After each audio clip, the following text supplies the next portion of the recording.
Okay, you got Rick Vibe here. We're listening to the Sheriff Podcast.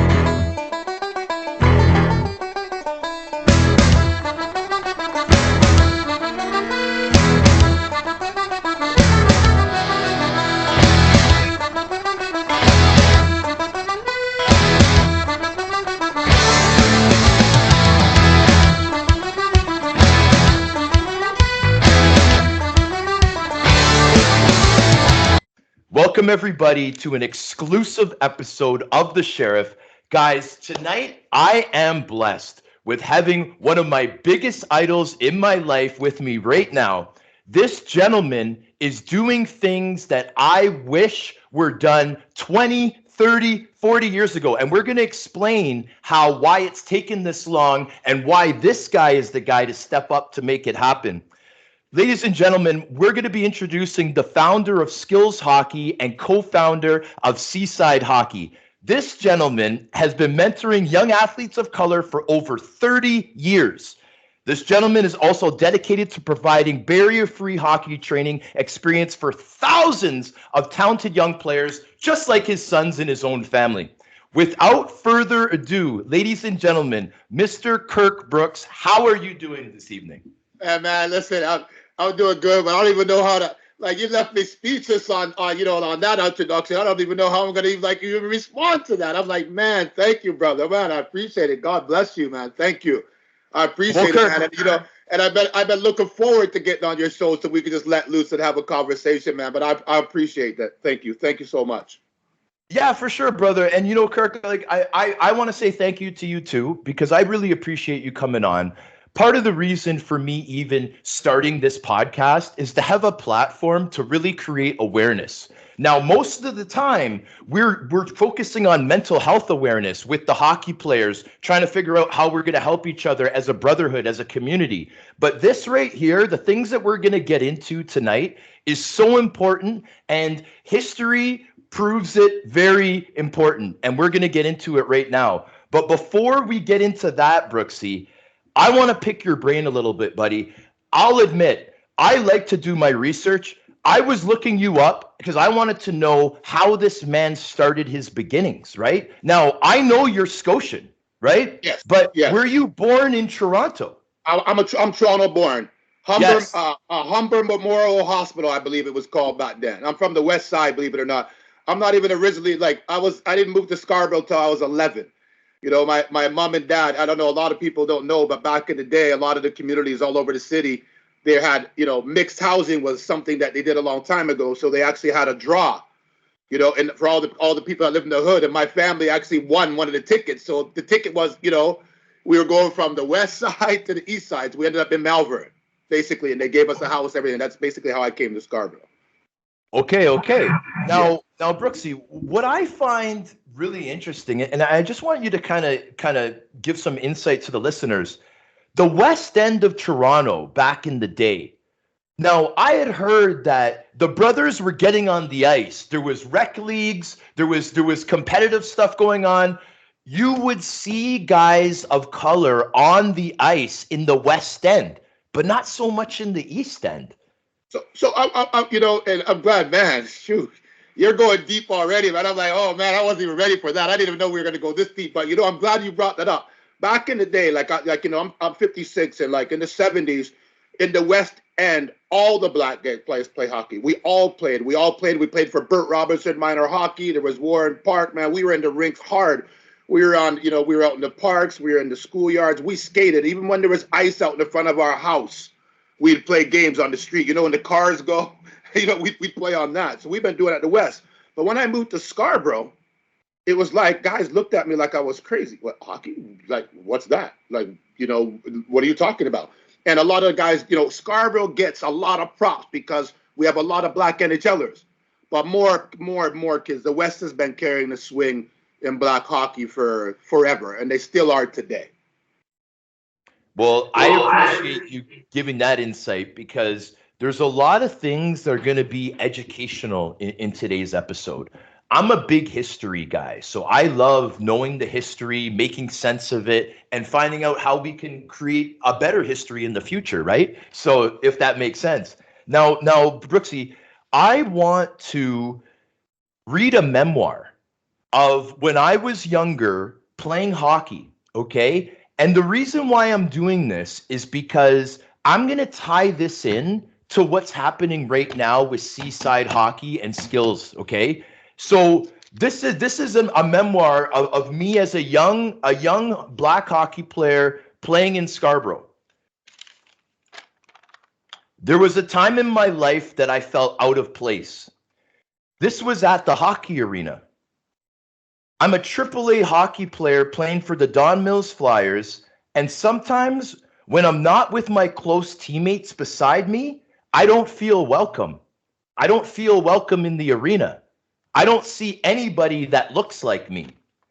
How come no one looks like me in this arena?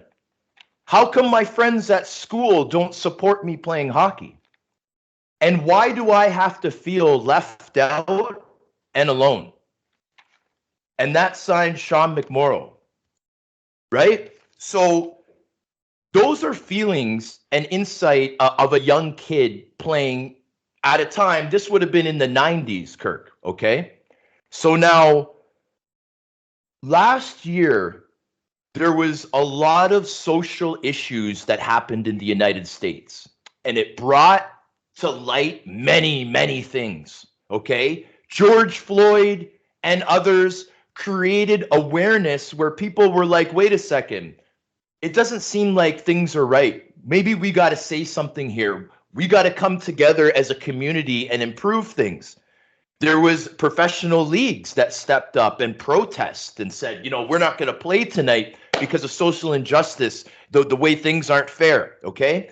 The NHL, they made an attempt, I'm going to say, towards the issue. I didn't really feel that they were full circle with it. We can get into that a little bit later. Whenever it was addressed for hockey, how can we change what's happening in hockey? How can we give people more opportunities? The common theme, Kirk, that I've been hearing in interviews, specials, documentaries, whatever you want to call it, is we have to make hockey more inclusive. We have to make hockey available for everybody. It needs to be more accessible. I didn't use inclusive properly there. My apologies. Hockey needs to be more accessible. Hockey needs to be more accessible. I keep hearing it. Well, who's doing something about that? My guest tonight, Mr. Kirk Brooks. And I'm telling you, brother, it touches the bottom of my heart because I know the struggle. I lived the struggle. I did the struggle, Kirk. And what I had to go through growing up wasn't fair. It wasn't fair. What you had to go through growing up wasn't fair. Seaside hockey is going to make it fair. And I really want to put this on a platform right now. And I really want people to understand exactly why and exactly how this has come about. Now, I haven't even introduced Seaside hockey yet, okay? Now, Seaside was officially welcomed to the GTHL just this past July in 2021, okay? Now, there's a U7 and a U11, correct, Kirk? Yeah, so we're U11, which means we have U11, U9, and U7 and U5s. So 4 Okay. Yeah. Awesome. If I could stop you for a minute, man, because Yes. I'm getting older, man, and you said a lot of stuff there, right? But Yes. you touched my heart when you talked about your memoir and your story of going in the arena, playing AAA hockey, playing for the Don Mills Flyers. You see my hat that I'm wearing tonight, Don Mills Flyers, right?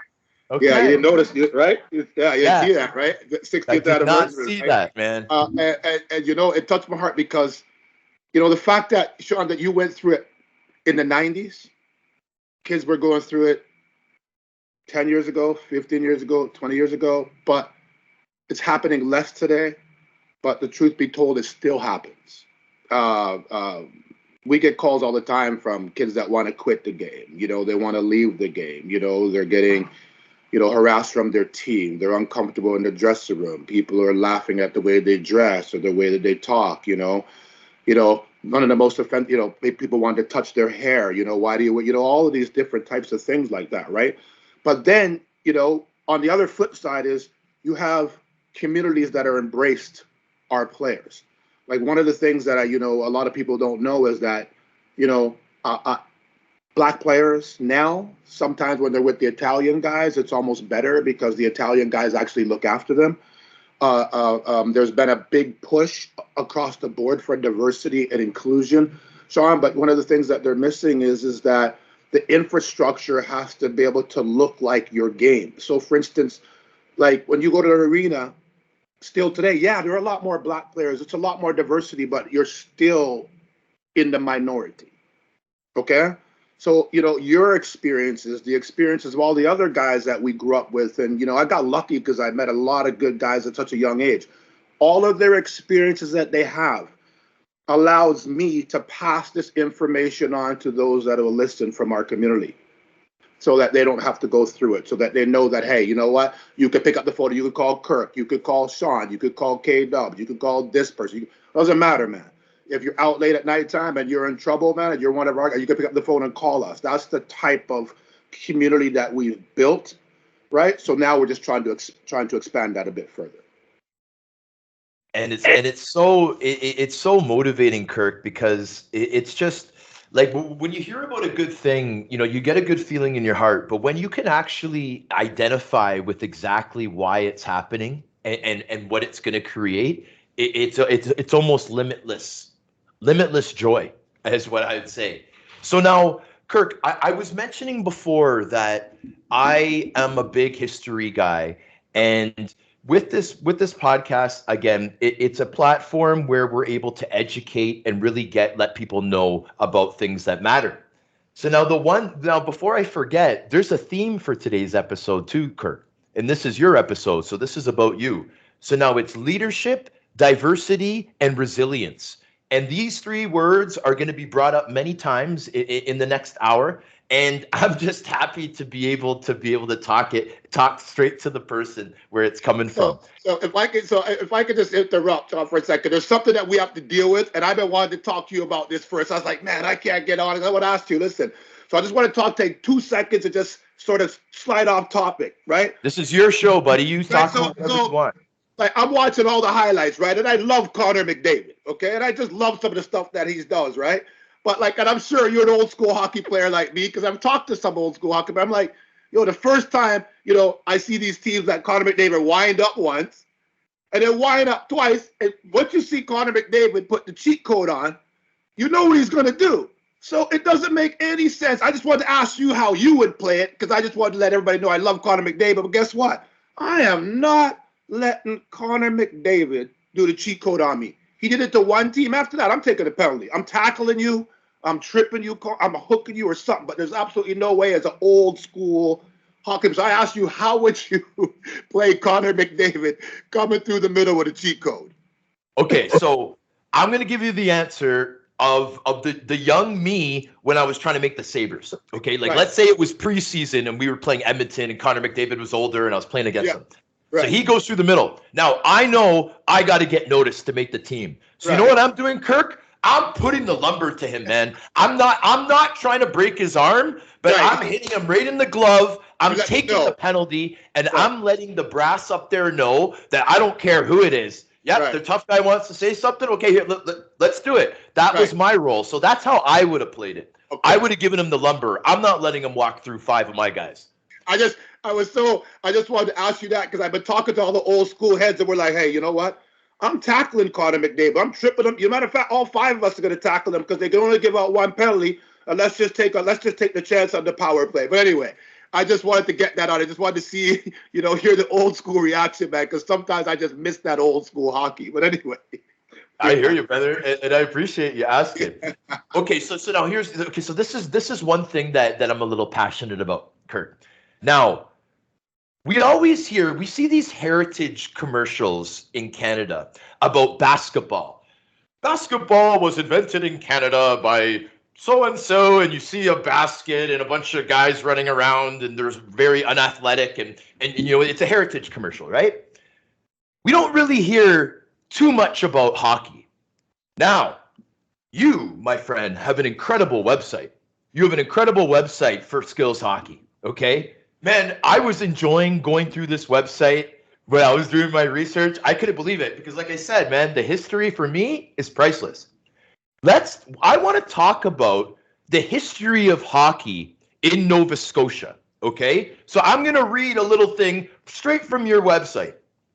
The modern game of hockey is the result of blending of European shinny and Micmac lacrosse in the 19th century Nova Scotia. From the very beginning, people of color took up the game with great enthusiasm, leading to the 1895 founding of one of the world's earliest hockey associations, the Colored Hockey League. I'm pausing for a reason. Yeah.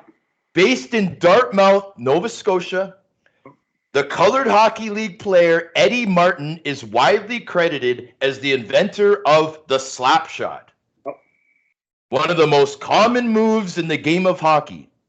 This is a big history lesson. But the increasing popularity of hockey resulted in the marginalization of players of color as the landscape came to be dominated by a larger mainstream leagues with little to no ethnic diversity. Hockey came to be an almost exclusively white game, all but closed to young people of color who aspired to take part. This situation persisted for decades.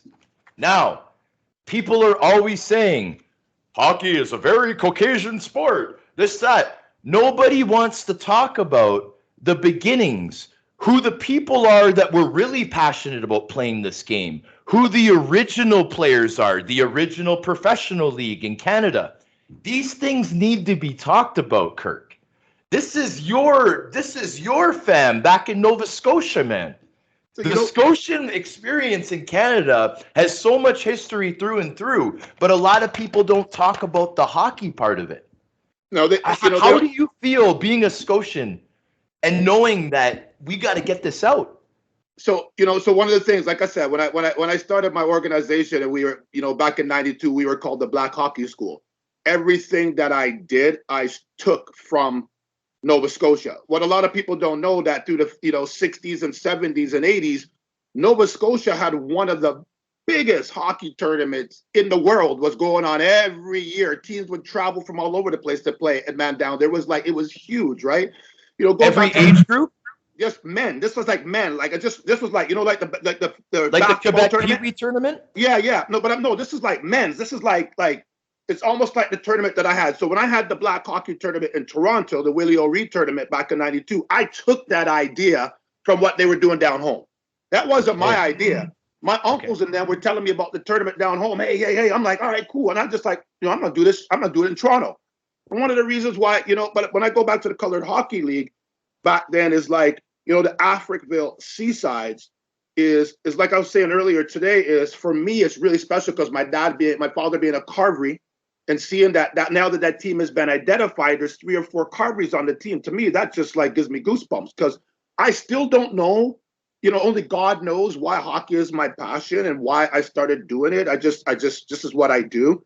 One of the things that I really want to talk when it comes down to the history of the game and the Colored Hockey League and Herb Carnegie and the Aces and Alton White and all of these type of guys like that. The NHL actually, when they started the Diversity Task Force, 27, 28 years ago, we had our first meeting in Calgary. They actually admitted that they didn't really know what to do or how to do it. So that was why the formation of the Diversity Task Force happened. But what I found earlier on is the reason why a couple of us didn't really get involved. It wasn't really focused on in the areas that we thought were important at that time for our communities. I would complain that I would always say that there were programs in the United States that were getting, huge funding. And I always said that, hey, if you guys gave us that, we'd produce 1,000 hockey players. You know what I mean? We're not mad or anything like that, but that's just how it happens. Willie O'Ree, for instance. People think that, that the National Hockey League was, they didn't know how to tell Willie's story. They knew that he was there. They didn't know what to do with it. And they struggled with that. But until Earl Williams from New Brunswick you could look it up. Earl Williams from New Brunswick was the first guy that said, Willie, I'm going to do something for you, man. So he did. It was called Echoes in the Rink. Willie O'Ree, you can look it up. Echoes in the Rink. It was a little thin. I have one because there wasn't very much. A little thin book, and this was like about the Willie O'Ree documentary. That's how I found Willie, from just researching it. Picked up the phone, called him, brought him to Toronto, named a tournament after him. We had a really, really good time. Met Herb Carnegie, had a lot of talk with him. The other day, somebody asked me a question about Herb, and they asked me, what do I think about Herb and what he faced? Sean, and what I said is sure, there was an opportunity that he may not have been able to play the game, but yeah, maybe he could have played the game and maybe he did. Nobody really knows. But what I know is that was a young man, a young black man, faced with a decision at the time, having a young family. He made the right decision. Do you know what I mean? He had to try to take care of his family. He had to make that decision. And that's what I believe, because I met the man personally and spent time with him. So, I don't know if that's what you wanted me to say, but or how to talk about. But right now, I'm just like, you're getting me to be able to talk about things that I haven't been able to talk about. Like, you don't hear people talk about the Dorrington family, or any of those type of guys like that. They don't talk about Reggie Savage's 177 points. Like, they don't talk about a lot of this type of stuff like that, right? They don't talk about, a black dude, is one of Marilyn Muse's best friends back in the day. They don't talk about that type of stuff, right? You don't hear about, there's a time there where we stopped doing interviews because, everybody just wanted to talk about, a guy got called the N-word or this and this. And we just got tired of it about 15 years ago. We decided we're just going to go underground and we're just going to do our work. If you want to call us to talk about the positive accomplishments, then we'll do that. Like, nobody talks about Freddie Brathwaite's brother, who's been in Vancouver for how many years now? Like, there's a lot of history in the game that really nobody's talking about. But I have to tell you that, the Undisputed Crew, the Black Guys documentary, is going to be an important project. They've actually gone out and they've went in the corner with their elbows up and sticks flying, and they've dug up a lot of information on the league, and that's really, really, really, really going to help the league, continue to keep the name alive. So what you're saying, just to touch up on what you just said, when you said the Black Ice, you're not talking about the Val James story. No. So what happens was, Val James has his book, Val Moore, but what happens is the Flossie brothers wrote a book over 20 years ago called Black Ice, the history of the truth, like the true history of the Colored Hockey League. And that's where all this information came from. And so now it's really difficult to get a copy, right? So I got my copy a long time ago. So what happened was, I'm not sure whether you're aware, and I'll send you the information. So Undisputed, so Drake's company, along with LeBron James, basically hired the Oscar-winning, nominated director Hubert Davis to actually do this story, along with Vimay and those guys. So it's like, so to me, I've talked a lot with them, and they asked me the same question as you. And I said to them that not only the work that I'm doing and all the other guys are doing and all the great organizations and everybody that's trying to do their thing, I told them, man, you guys can't mess this up for us. I said, you guys are putting this documentary, you guys are going out and digging out history. You have to make sure you tell the story. I made sure to let them know how it's really, really important, because they're going to keep the history of the league. The league couldn't get access to ice. The only reason the league didn't thrive, they were kept out of the arenas. They had to play on ponds. So therefore, instead of having a full season from being able to play from October on, they had to play it from January to March, and they had to play outdoors. You know what I mean? So there's a lot, and they've got that, and they were able to interview people that are direct descendants in their 70s, in their 80s, that lived it. So it's going to be a beautiful thing. So that'll actually help us all. That'll help what you want, Sean. It would help what I want, and it'll help what the wider hockey audience wants. In defense of the NHL, they're trying, but they're not talking to the right people about it, because everybody's making it too difficult. There's a simple way for us to all grow the game, keep the kids in the game that are playing, take care of the diversity, inclusion, all of that type of stuff. It's just the simple answer is just nobody just wants to just take that simple route. Man, you see how I'm on the edge of my seat here? Yeah. Because this is information that needs to be talked about. These are facts that need to get out, Brooksy. So I'm just absolutely loving this, man. where I want to go from here is I want to talk about my experience through some of the same people that we know. Now, I have a wonderful family. I got two younger brothers, an older sister, a mother, and a stepdad. So it's Ernie, Sheila, Catherine, Patrick, and Liam. Yep. Now, Patrick is the same age as Anthony Stewart. They played together all the way up from Malvern House Leagues. Okay.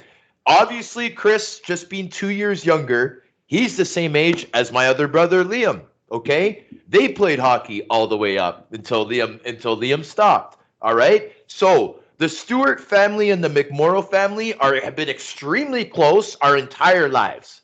Now, when I played for the Don Mills Flyers, there was nobody that had any ethnicity other than Italian in my age group of the 1982. I was trying to talk with my mom. Mom, was there anybody? We thought there might have been a kid on the reps that maybe from like novice to not in 82. There. Not in 82. Right? Not in 82. Now, Trevor Daly, 1 year younger than me from the Don Mills Flyers. He would play with us on tournaments in the summer. I got to know Trevor really well as kids. Haven't seen him in a while, but that connection, it will always stay with me for the rest of my life. Joel Ward, Don Mills Flyers, 2 years older than me, 1980. So he would play right after my games because they would skip every year, right? How they would do it in the old MTHL, now the GTHL. Now, when I read that memoir earlier, Kirk, these were the guys that I would see in the arena. I would see Trev when he would come to play with us, and I just thought it was so cool. Like I had so much more confidence seeing someone else that looked like me, and me and Trevor are like the exact same complexion. We're both defensemen, right? And it just gave me the feeling of maybe I am supposed to be here.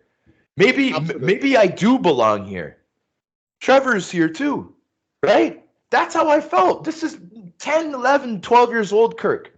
When I would see Joel Ward practice after us and play after us, Joel was the type of guy when he was a kid, he loved to play hockey. Joel, and he might even get mad at me if he listens to this. I didn't even think Joel was that good, Kirk, on Don Mills. He got better when he got to junior. When he got to the OHL, man, his game skyrocketed. Yeah, and he had a route going to the NHL that will never be done again. Can I tell you a story real quick about Joel? Yes. So listen, so we had, because as you know, because Joel and his pops, he used to come to the Black Hockey School and Skills Hockey. He's one of my guys too, right? And I remember, it's kind of funny because Daryl, Levy, and Nathaniel, they're the younger pups. Because remember, Joel's older. Yes. So we're like, he's 3 years older than me. Yeah, right. Joel's older, right? And so we were at the rinks, and we were having a school there, a camp there. And we're like, okay, guys, back in the day, like it still is today, it was instruction by committee. So Joel came out, okay, Joel, the kids are taking knee, Joel's going to show us how to do crossovers. Okay? My man went out and was doing crossover, and all the kids, I could see all the kids just looking at themselves, and they wanted to try to laugh. The man couldn't cross over proper. He was like me. Joel could cross over left, but he couldn't cross over right. And Joel, don't get mad, bro. We just having fun here. It's just the truth, man. And Nathaniel and Daryl and all those kids in that camp will remember because they were all snickling. You know what I mean? But who got the last laugh, right? Who got the last laugh, man, right? I still remember that day because I was standing there and I'm like, the kids were like, I'm like, okay, all right, man. But anyway, he was out there all the time. You know what I mean? God love him. So anyway, I just wanted to tell that story, man. I've never had. And thank you for telling that because that's absolutely priceless, Kirk. Joel was a guy that he really committed to fitness, like from OHL and on. Yeah. And I remember going to, man, maybe you'll remember her name. There's this female power skating coach that worked pretty closely with Wardo for at least a few seasons. I went out to a couple sessions. Man, she was really, really good. Joel really, really committed to that program, improved his skating, got so strong, was always such a good kid, polite, just great teammate. When you combine all this hard work and determination and resilience and passion, you're going to get a Joel Ward in the NHL, man. Absolutely. When you have a guy that strong, yes, please. Absolutely. Absolutely. The thing about it is like, I don't think enough kids and enough people actually spend the time to really understand Joel's journey playing, Canadian university. How many Canadian university hockey players that go play in the National Hockey League? Not too Right? many, So, my friend. right, no, not too many. And a lot of kids that actually use Joel as like, I'm struggling, as keep going, man. And not even Joel. Look at Painter. Painter would take the bus. I don't know any kids today that take the bus to the hockey rink. Even the young brothers that are playing the rink, they're taking Uber or to get a ride with somebody else or grandma or whatever. But when he went to play hockey, my man would actually lug the man's bus and go up on the TTC and go play. I don't see kids don't have that hunger or that drive today to actually play the game at that level. Now he's being rewarded, many years later, taking on a head coaching position, man. It's amazing. But kids got to know, yeah, that's right, guys. Painter took the bus to hockey. After the game was over, the man would get on the bus to go home. Okay, right? So when you guys are complaining that you can't get McDonald's and stuff like that, then you know that your mind's not right, man, because that's not the struggle we know to get to the league. And each one of those guys in their own right have their own story on how they get how they got there. They told Freddie Brathwaite he was too small. Dad told he's never going to play that game. Oh, you're too small. I don't know, man. He looked pretty good in the NHL to me.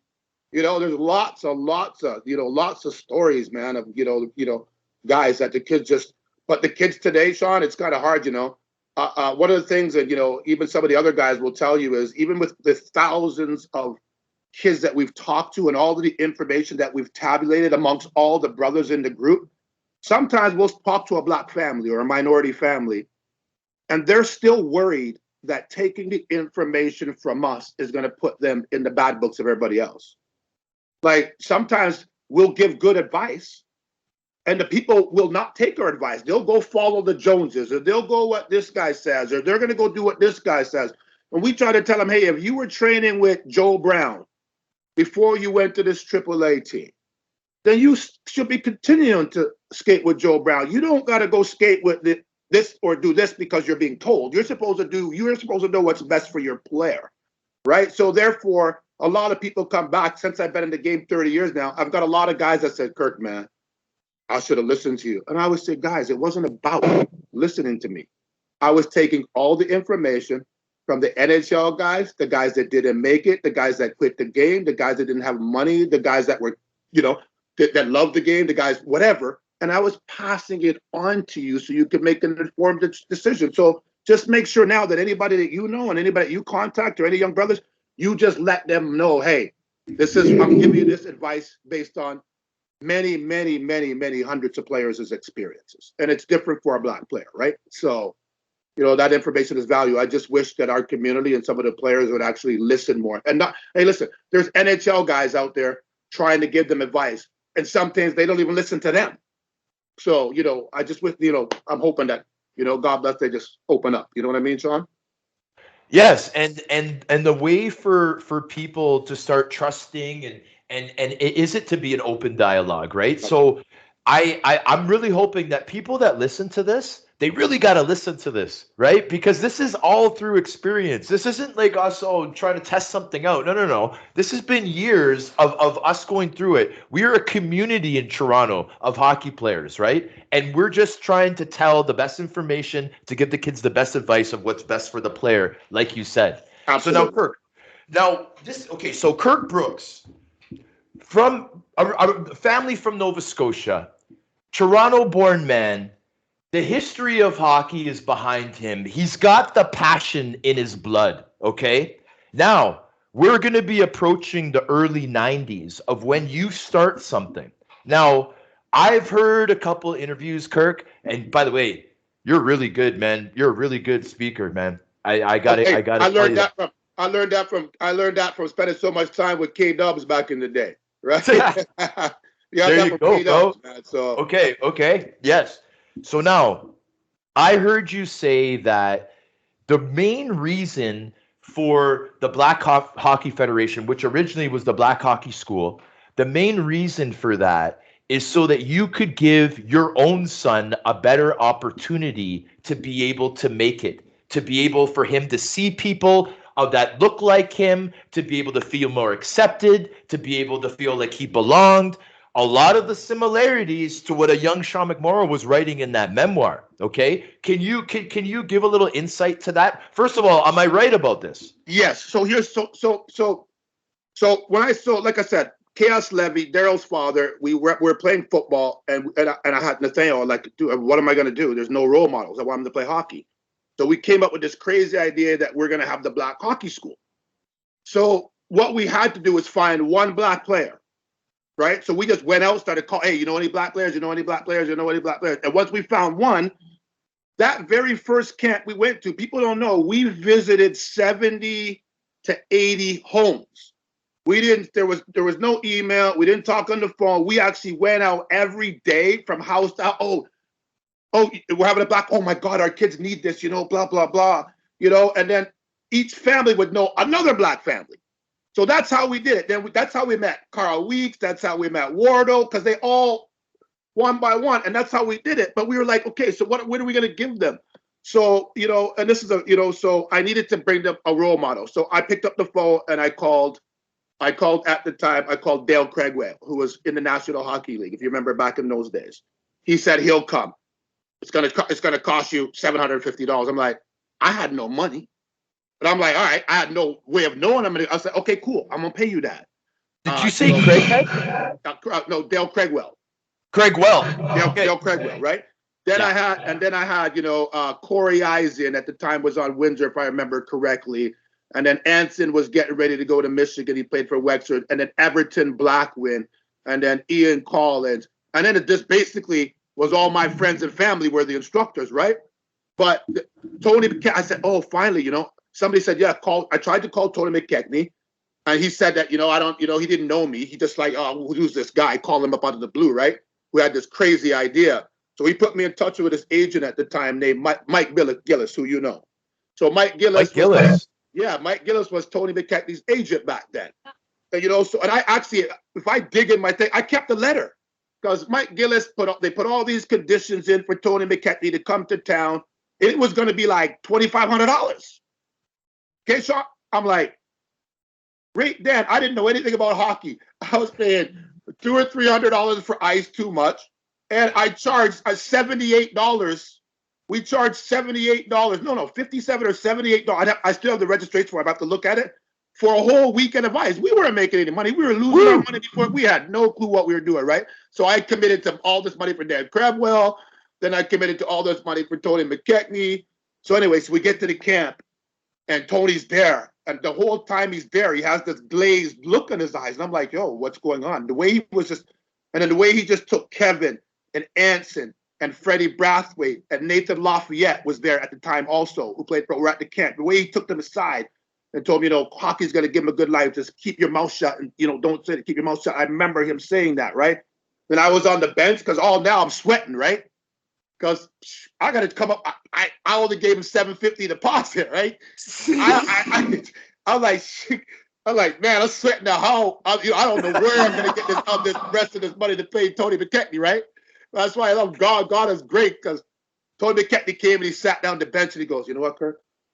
I'm gonna give you back that $750. You don't gotta pay me no money. This is amazing, man. This is touching my heart, man. This is the best thing that's ever happened to it.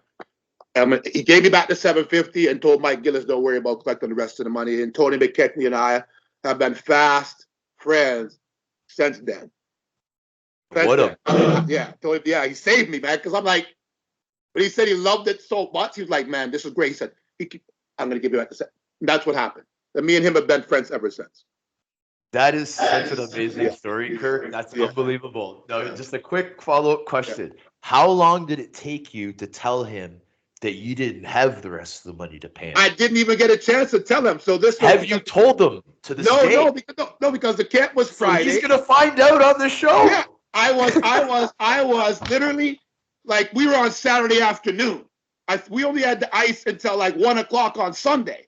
So sometime after I left the arena, I was gonna have to either borrow the money from somebody or whatever, because I had no choice. Or he would have had to go away and say, yo, I'm gonna make payments, whatever, right? But man, like I said, God works in mysterious ways. Tony just, because he had this look from the time he got there, And he was so, and he just came in, he sat down, he just looked up, he just put in my ear and says, I'm going to give you back the $750 and you don't got to pay me anything, man. This is amazing. And that was it. And I got off the hook. That's how close the black hockey school came to like having a really, really, I would never almost, and that, and one of the things is because all the books and stuff I was reading at the time, it was always said, no matter what, the show plays. No matter what, the show, you made this commitment, the show plays. If you're on the hook for all the dough afterwards and you go out there and raise it, you take that. But you're not going to let these kids down. The show plays. And that's basically what happened in the very first year of the camp. And if you look at the pictures, we went to the byway then. So we didn't have jerseys for the kids. We're like, we can't have these kids. So we just went to the byway and bought these long sleeve shirts, T-shirts. They were like 50 cents. And then we went to the place where you go to the pinball joint and you could put the letters. So we just went to the pinball joint with the shirts. First black hockey school. I still have one of them, man. And it's on my Instagram. And that's it. The kids got tight T-shirts, long sleeve shirts. I'm actually going to bring them back as a retro hockey school jersey because next year we celebrate our 30th anniversary next July, right? So yes. The guys are like, bring back those T-shirts as jerseys, right? Because they were literally long sleeve T-shirts. Wow. Yeah. Kirk, that's incredible. Now, thank you for sharing that, buddy. That's absolutely priceless. Yeah. What I want to do now is I just want to read officially about the beginning of the Black Hockey Federation, just to give the listeners an idea of exactly what this is. Because I, as much as we're having fun and as much as we're getting deep into things, I still want it to be as official as possible. Okay. In 1992, Kirk Brooks and Chaos Levy founded Ontario's Black Hockey Federation, also known as the Black Hockey School, so that their own sons would have a place to play and learn the game without facing prejudice. The instructors included retired NHL alumni such as Tony McKegney, Dale Craigwell, Freddie Brathwaite, and Nathan Lafayette, as you mentioned, Kirk. In 2000, the hockey school's name was changed by a player contest, and the winning entry was Ebony Skills Hockey, which remained the school's identity for 2 years until the increasing diversity of the students attended made the Ebony moniker self-limiting. Okay, that's the biggest compliment that you could probably get, the fact that it got so big that you even had to change the name again, right? Yeah. So now, Kirk, that's official. Okay, so now I want to tell you, as a young black hockey player, my experience around this time. Okay, now it goes again to my brother Patrick and Anthony Stewart. Now, Patrick and Anthony Stewart, I believe, were in that original camp. I don't know. Do you remember the gentleman, Zach? Zach, I remember, kind of took it under their wing, Patrick and Anthony. And I remember Pat bringing home this T-shirt, Black Hockey Federation. The same logo that you use now, man, was used back then. Yep. I look at the back of the jersey. I'm seeing all these names. All the black hockey players to play at least one game in the National Hockey League. I'm like, there's this many guys? I'm looking up names. I'm like, how come I've never heard of some of these names? Right. I couldn't get over it. But Kirk, what it did for me, again, the confidence was through the roof.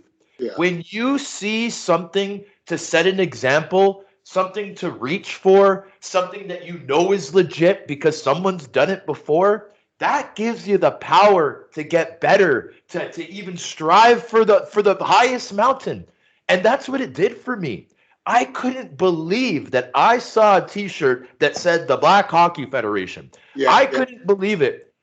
My feeling towards the sport, I loved it so much that my passion trumped a lot of negative things. But there was many times of feeling uncomfortable, feeling the anxiety of walking into the arena. You mentioned the thing about the touching of the hair. Let's talk about going through the time when you enter high school playing hockey. And all the social groups start separating, and all the people like the different types of music. And then you start seeing a little bit of the racial divide. I'm talking about in school. That's right. Well, the same thing happens in the hockey dressing room. Yes. And what happens when you're the only black kid in the dressing room? Yes. That's a very, very weird dynamics. But programs like Seaside are going to change that. Programs like Seaside are going to make things better. And Kirk, I can't even tell you the importance of this program and how much it needs to be put on a platform. Like it's incredible. Okay. So now I know I'm going in directions pretty deep, but I feel it's just necessary to say because it's part of me. You know what I'm saying, Kirk? And you know what? And I appreciate you saying it because, man, this is the type of man. You know what? Having this conversation is a beautiful thing for me because I get to let, sometimes, I'm part of hockey, so I don't get to really have these discussions, and sometimes people can't handle these discussions, But let me give you a little bit of history on the Black Hockey Federation because there's a lot of people don't know really why we had these T-shirts and the jackets is we wanted to be rebelistic.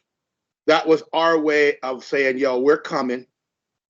We're coming to the rink. We're black and we're proud. And we saw, all these, different biker gangs and all these different, schools and everybody, all these big logos, all these school logos and all this logo. We're like, yo, we got to do something big that stands out. And we were like, back then we're like, okay, so we made the logo as big as possible. And we made the Black Hockey Federation because it was going to be controversial. But really, we made those T-shirts to make some money, right? Like, we made those We're like, oh, we have an idea. Oh, great. Put it on. We're going to make them every year and we're going to sell them, right? But eventually, believe it or not, Sean, we had to put those things away because we found that it was affecting the way that our kids were being treated in the arena. We found that people would start looking at us weird. A lot of people didn't like the Black Hockey Federation. A lot of people didn't like the fact that, we'd play hockey tournaments wearing the Black Hockey Federation relation logos. The parents would have the jackets. And, you could see this logo coming a mile away. So there was, so we stopped making them about 16 years ago. We just put them down and we're like, okay, because our boys were coming through the game. You know what I mean? We all still had our Black Hockey Federation T-shirts and boxers on, but nobody saw them when we went to the arena. You understand what I mean? I do. Yeah. So we were learning how to just, give ourselves an opportunity. The Black Hockey Federation was just something that we created as a T-shirt, and then it became a brand, and then everybody wanted to wear it. And now the Black Hockey Federation is a lot of the kids that I see that grew up in it now. They're like, oh my God, man. They tell me the stories about some of the things that it did. Like Graham Townsend said to me in a meeting a couple of weeks ago, he said, and I've never knew this, Sean. He said, Kirk, you're one of the reasons why I'm in the hockey business today. Almost made me cry. I'm like, what do you mean, Graham? You never said this to me. I've known you 27 years. He said, man, when you invited me to my hockey school, okay, and brought me out, and then I met Cam Brothers. That's when I got into the hockey business. I didn't even have a clue that anybody would pay me to teach their kids hockey. And he thanked me. I was like, oh man. I was like, he never said that to me. I didn't even know. So, and when you talk about your family and the Stewart family, see, when you talk about Stu, to me, it's it's all the same thing to me. It's like one family. When you talk about your mom's, it's like one family. I can still visualize her right now at the top of the rink. I'm sitting here and I'm watching your brother watching those guys play. So, right? And the thing about it is, and the nice thing about it is because they're 85s. My son's at 86. He played in the team under them, so he got a chance to play with them. So, and like I said, so I associate you guys as like one family. You know what I mean? So like I said, that's how the Black Hockey. Now, when I get to Seaside, and Seaside's an opportunity for us to be real difference makers in the game. Be part of the hockey, establishment, so to say, but not the establishment because we're different. We promote the game different. We talk the game different. We teach our kids different. We're finding players in different areas. We'll work on it 24 hours a day, and we'll take kids that nobody else wants. All the kids that everybody else thinks is trouble, we'll take them. You've got no money, we're taking them. If you're black, we'll take you. South Asian, white, we'll take you. Okay, we're looking for the kid. Listen, I recruited a kid to Seaside. I'm going to say this right now. I'm going to take a picture. I'm going to send it to you, and I want you to put it in a drawer. This kid is 6 years old. He's going to be the best player out of the whole. Like, I'm looking at this kid going, this kid's 6, and and it's not that. He can't skate, eh? He can't skate, but how hard he plays with his one hand on the stick, and just the way he walks into the arena and just the way he wears his running shoes and his shirt, just the way his hockey equipment sits on him. I don't care what people say. Hockey players are born. Athletes are born. Okay? You know, guys that turn out to be, you know, chief executives of huge companies and multi-billionaires, they either wanted to be a professional athlete when they grew up or a movie star. I don't care what anybody says. You know, so you know what I mean? So just the way this kid looks, I'm like, yo, player. So, you know, Seaside is now as, you know, I'm getting older now, and I wanted to start something that where we could have actually a blueprint. There's a lot of young guys such as yourself now that have an interest in getting involved in the game and giving back, and who have always given back. To the platform of Seaside is something for us all to be able to get involved with, for us to spread the love of Seaside across the country. And, you know, that's basically why we do Seaside. And for me, I'll say it to you, but I don't really say it. You know, I know our podcast is going to be seen by a lot of people, but I'm also doing it because guys said I was fluky the first time through. Kirk, you got all those NHL kids, you got all those OHL kids, you got all these junior kids, you know, you couldn't do it again. All right, cool. God spares life. I'm going to do it again. So, you know, that's what I wanted to say. I'm not trying to be cocky or anything like that, but it's just, you know, and you know what it is, Sean? It's just based on the numbers, right? You know, if we focus on the players of color and the ethnics, there's still not a lot of them. So if we have them all together and they're training in one place and they're all getting taught the same things, obviously we're going to get some guys from that group that are going to go to the next level. It's just because, you know what I mean? It's just going to happen that way. And it could be, the next level for us could be a kid wanted to leave house league and wanted to go to A. And if you don't got money to go to A, we'll find you the money. You know what I mean? So that's basically Seaside. Seaside's you know, and I can't wait till you get out there and get on the ice. You'll see it for yourself. You know, kids that, you know, nobody would even talk to. I've had parents in Seaside that have money who are from a diverse background, and they've said, Kirk, nobody has ever asked me if my kid would be interested in playing hockey. Nobody. I'm like, so we as a hockey community, we gotta start asking ourselves some hard questions. Are we doing a good job overall as a hockey community in marketing our game to all corners in all races, in white, black, blue, yellow, green? No, we're just not doing a good job, and we have to quickly find an answer to it as a hockey community. Otherwise, our game is in real trouble as the numbers continue to decline. Yes, Kirk, and I agree with you 1,000%. This goes to the point of what we were talking about earlier. Every single time, there'll be these shows that think they're addressing things, and they start bringing it up, and how do we make hockey more diverse? Well, we got to make it more accessible. We got to get into the inner cities and let the kids play. And okay, well, that's a lot of talk. Okay? Kirk, you've already done it. You've created the program. Now it's all about embracing it. Yes. You've done it. When you just said, oh, people think the first time was a fluke, they don't know if I can do it again. Buddy, you've already done it again. Yes. You've already done it again, Kirk. And thank you. Like, I'm talking on behalf of tens of thousands of people. Thank you, buddy. Thank you. Because this is the start. You started it, buddy. Now it's up to other people to join forces with you to make it bigger and better. Absolutely. Who's going to jump on the bandwagon now, guys? Hey. We got it here. We got it in North Scarborough, okay? We got it here. All the answers to all these shows that think they're doing something for the better good by talking about making hockey more diverse, we got it here in Scarborough. Yeah. Who's going to help? Who's going to join the force? Who's joining the team? That's the question, right?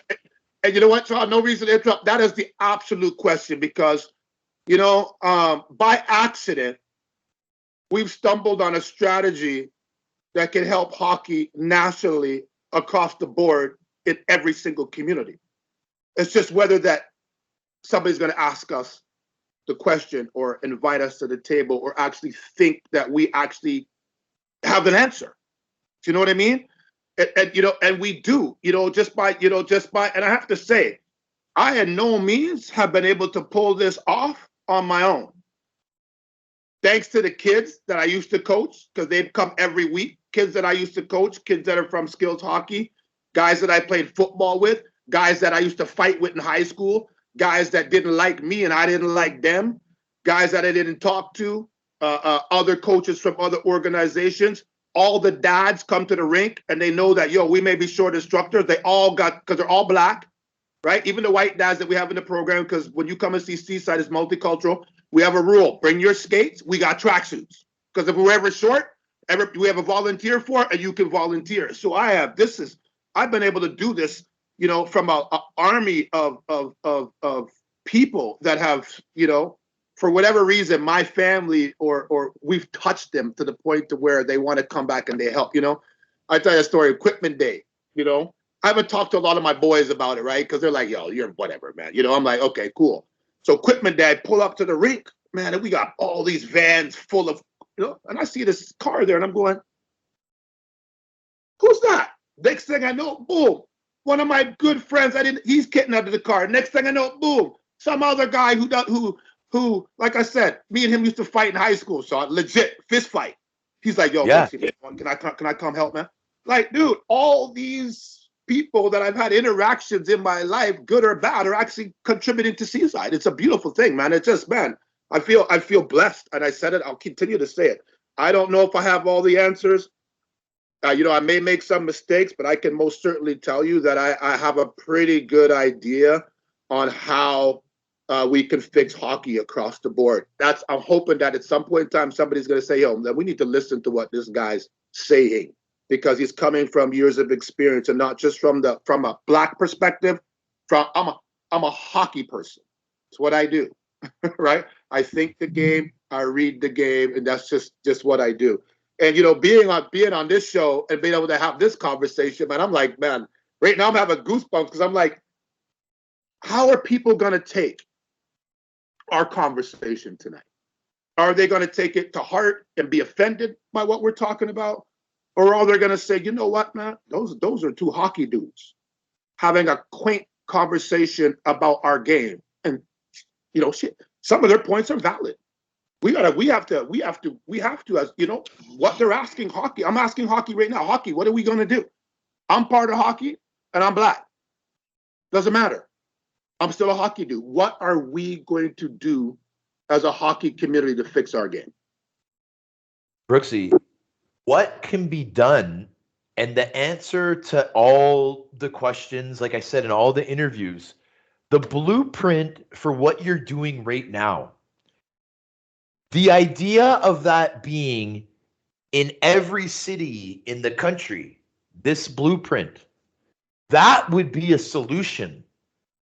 Absolutely. People have talked about this long enough. There's been a lot of talk. This is the action. This is success. We're still in the beginning. Why not take this model and put it in every city in North America? That's how you make hockey more diverse. Right. But listen, I agree. And when I said earlier, like, you know, it's like I said, we developed, and I really don't really want to get really too much, because I think people are going to be surprised. Like I said, we learned a lot of information going through this process, from the application process to meeting with the DTHL board, answering questions, having several meetings, talking to parents, you know, going into the South Asian barbershops and grocery stores, going into, you know, all the areas that we went in to find players. And man, we're getting players every single day. Today we were on the phone saying, man, what are we going to do? We don't got enough ice, and we got 30 or 40 kids that we still can't fit because we don't have the dough. So how are we going to do it?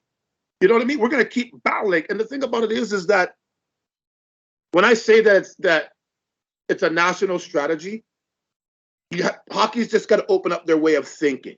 Gone are the days to where you could just hang your sign up outside and say registration is open. No, that's not going to happen. That's not even going to happen for the kids that are traditionally playing the game. They got so many other things they can do.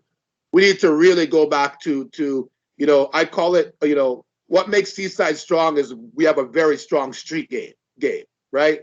We can, you know, like I said, we go into quarters and we get the puck. You know what I mean? We can go anywhere in the city. We know how to talk to everybody. And if we can't get into an area, we know somebody that can get into that area and talk to them, right?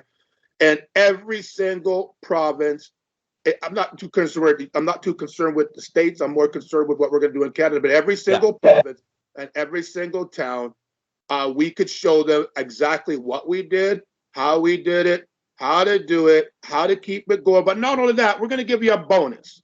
We're going to show you on how to get back the players that you lost.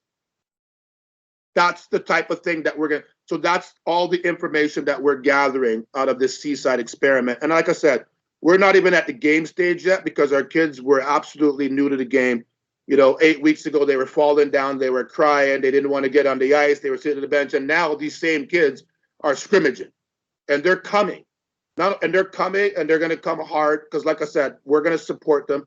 We've got guys like you, we've got guys all over the place that are just putting up their hands and say, hey, I'm in. How can I help? And that's really the beauty of what we're doing. But absolutely, Sean, we could actually teach a lot of what we found to other organizations, not only in Ontario, but across the country. And I think that what we're doing in the Black community could apply to the white community. It could apply to the Italian community. It could apply to the Chinese community. It could apply to the Persian. Any community out there, our plan will work.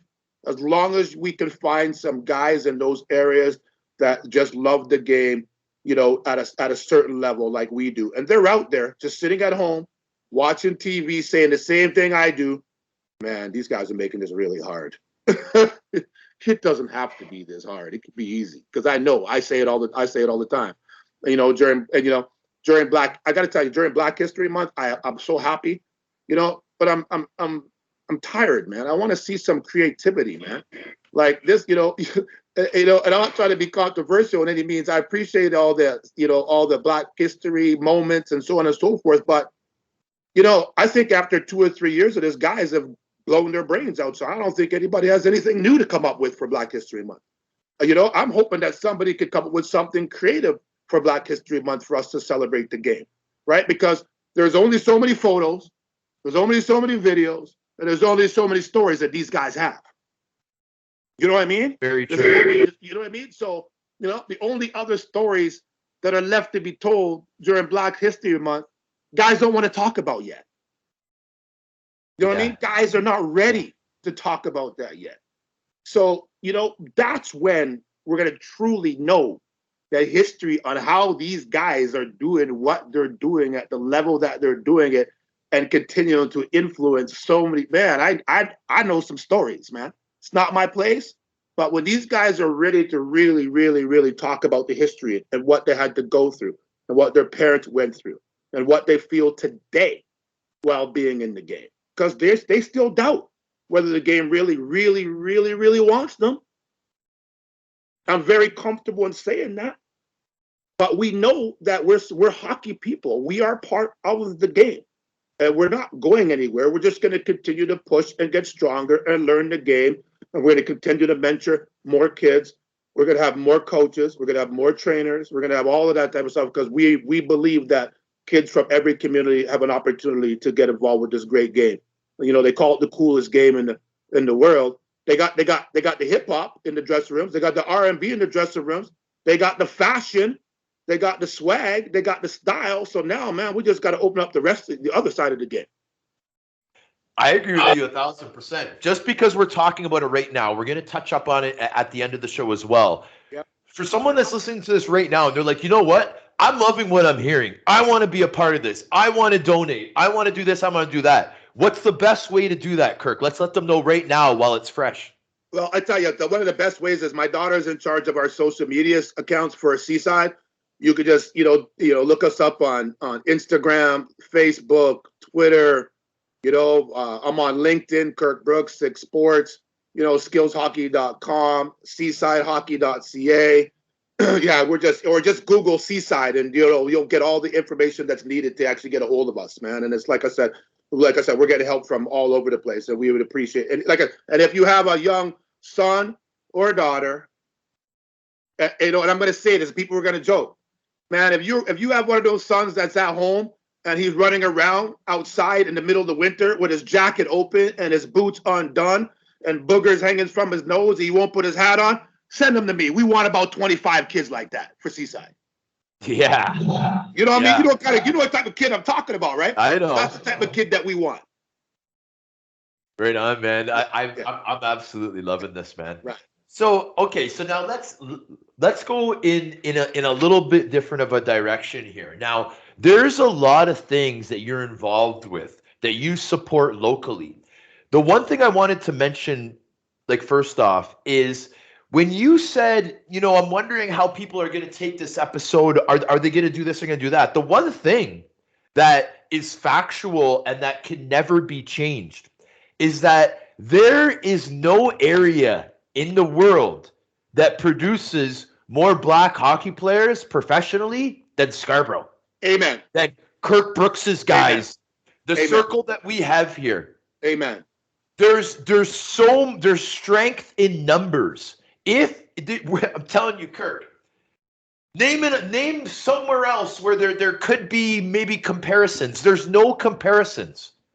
But I joke about it often. I say, you know what? There's not that many black NHL players, but about 85% of them are from Scarborough. well, hey, I have to tell you, and this is why I came back to Scarborough to run my program, because I could have did the program in the West.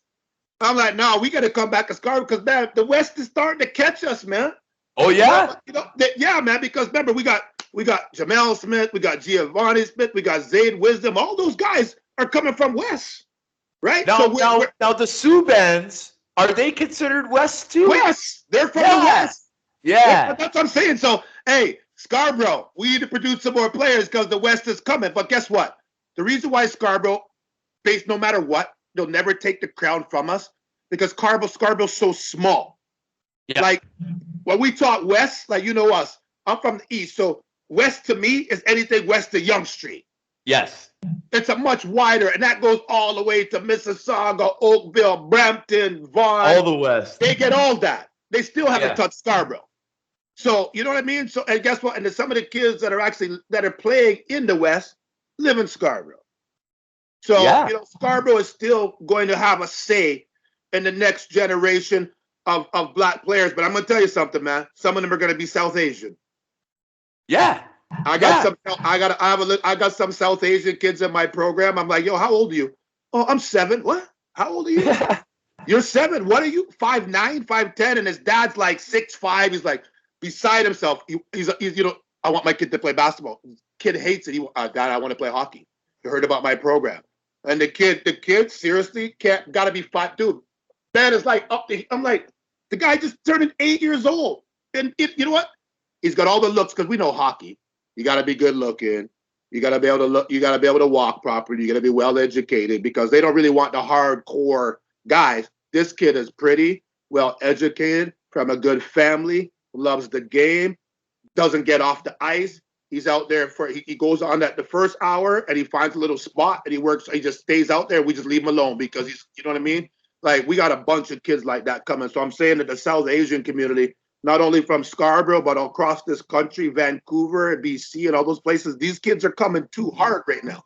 Hard.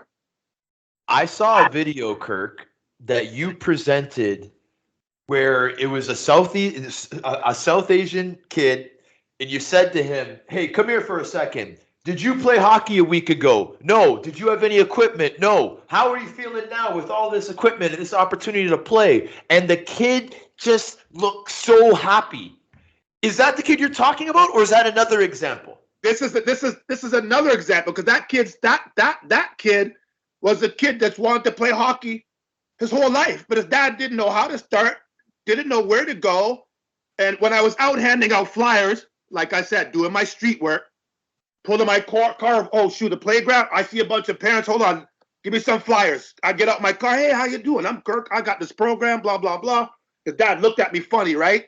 Blah, blah, blah. So the dad ended up bringing all 3 of his kids, his daughter, his son, but then the older boy was just so upset that he couldn't be involved. I was like, no, you need some equipment? All right, cool.